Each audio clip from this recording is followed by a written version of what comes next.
চাহিদা এবং সরবরাহের মার প্যাচে বাজারে চলছে অস্থিরতা। প্রতিটি পণ্য বিক্রি হচ্ছে বাড়তি দামে। রাজধানীর বিভিন্ন বাজারে মাছ, মাংস, সবজির সরবরাহ থাকলেও কমছে না দাম সহনীয় রাখতে বাজারে সরকারের জোরালো মনিটরিংয়ের দাবি ক্রেতাদের। রিপোর্টে আরও জানাচ্ছেন জাহিদ রহমান। শুক্রবার মানেই নিত্যপণ্যের বাজারে বাড়তি কেনাবেচা। বরাবরের মতো বাড়তি দামের অস্বস্তি ক্রেতা বিক্রেতাদের স্বস্তি কেড়ে নিয়েছে। চলছে বাকবিতণ্ডা।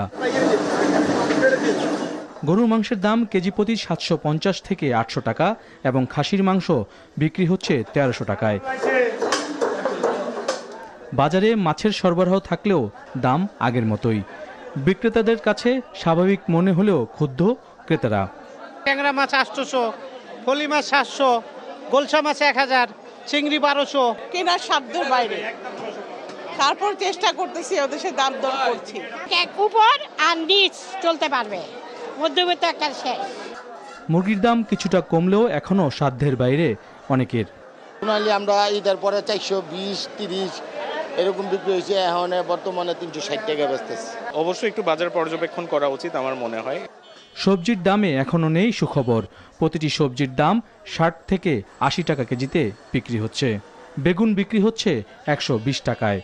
গরমে তো সবজি হয় কম, শীতকালে সবজির সিজনের সবজি তো দাম কমই থাকে। ট্রান্সপোর্টেশন কস্ট বেড়ে গেছে, সুতরাং এর একটা ইম্প্যাক্ট বাজারে আছেই। বাজারে মোটা চালের দাম 48 টাকা হলেও নাম ভেদে চিকন চালের দাম 70 থেকে 90 টাকা। সরবরাহ ঘাটতি থাকায় সংকট রয়েছে ভোজ্য তেলের। তেলের দাম বাড়ায় না, কিন্তু তেলের সংকট। সেই ক্ষেত্রে আমরা তেল পাচ্ছি না, তেল ডিলাররা দিচ্ছেও না। ডিম ডজন প্রতি 10 টাকা বেশি দামে বিক্রি হলেও পেঁয়াজ, আলু, রসুন, আদার দাম রয়েছে স্থিতিশীল। Zahid Rahman, NTV news, Dhaka.